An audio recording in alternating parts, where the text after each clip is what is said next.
Assalamualaikum warahmatullahi wabarakatuh.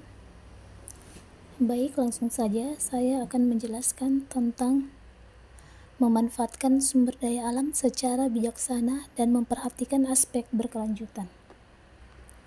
Bahwasanya Indonesia adalah negara yang memiliki alam yang sangat melimpah, seperti hasil bumi, hasil laut, dan hasil tambang. Sumber daya alam adalah segala sesuatu yang berasal dari alam dan kemudian digunakan oleh manusia untuk memenuhi kebutuhan hidup.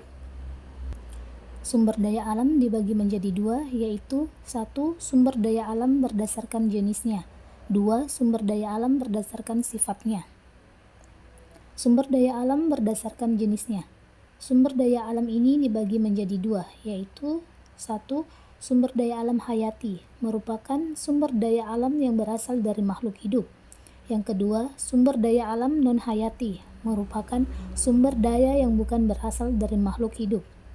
Contoh sumber daya alam hayati: hewan, tumbuhan. Contoh sumber daya alam non-hayati: sinar matahari, air, udara, tanah. Sumber daya alam berdasarkan sifatnya. Sumber daya alam ini dibagi menjadi dua, yaitu yang pertama, sumber daya alam yang dapat diperbarui, merupakan sumber daya yang tersedia untuk dikelola dan dapat diperbanyak jumlahnya. Yang kedua, sumber daya alam yang tidak dapat diperbarui. Sumber daya ini merupakan sumber daya alam yang jumlahnya terbatas dan tidak bisa diperbanyak jumlahnya. Contoh sumber daya alam yang dapat diperbarui: hewan, tumbuhan, matahari, air, udara. Contoh sumber daya alam yang tidak dapat diperbarui: minyak bumi, besi, emas, dan hasil tambang lainnya. Pemanfaatan sumber daya alam secara bijaksana dan memperhatikan aspek keberlanjutan. 1. Menggunakan sumber daya alam sesuai kebutuhan. Bahwasanya kita harus menggunakan sumber daya alam sesuai dengan kebutuhan saja. Takutnya sewaktu-waktu sumber daya alam tersebut akan habis, apalagi sumber daya alam yang berjumlah terbatas.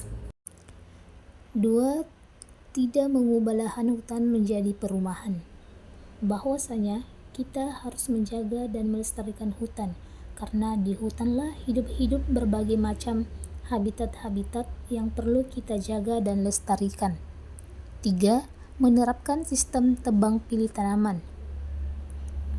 Tebang pilih tanaman ini merupakan suatu sistem silvikultur yang dimana setelah mengatur pemanfaatan hutan tersebut, sehingga ekosistem hutan dan maupun habitat yang hidup di hutan tetap terjaga dan tetap terlestarikan sehingga terhindar juga dari longsor.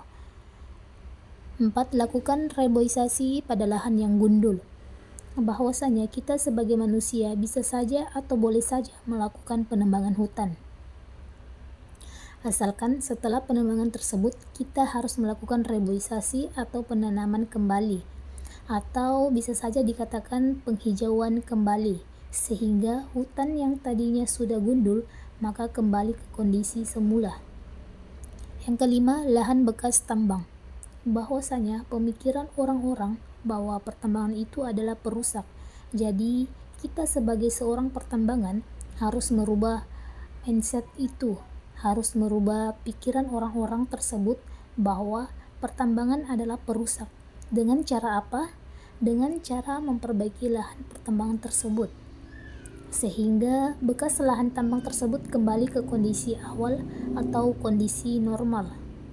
6. Pembangunan berkelanjutan.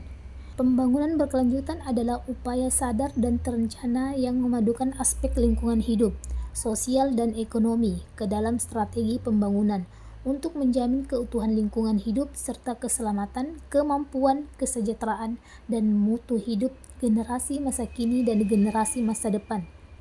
Pasal 1 ayat 3 Undang-Undang Nomor 32 Tahun 2009. Tujuan pembangunan berkelanjutan adalah sebuah tindakan pemanfaatan segala sesuatu yang ada di lingkungan atau alam dengan tidak mengesampingkan kebutuhan generasi yang akan datang. Maka dari itu, saya, Sri Devi Rusli, mengajak kepada seluruh masyarakat Indonesia untuk menghindari penggunaan sumber daya alam secara berlebihan, karena akan menimbulkan perubahan lingkungan dan lebih waspada keseimbangan ekosistem. Mari kita untuk terus memberikan manfaat kepada seluruh manusia sehingga sumber alam tersebut bisa dinikmati, bisa dirasakan oleh generasi-generasi berikutnya. Baik, itu saja yang dapat saya sampaikan. Semoga bermanfaat dan memberikan motivasi serta menambah wawasan teman-teman sekalian. Sekian dan terima kasih. Wassalamualaikum warahmatullahi wabarakatuh.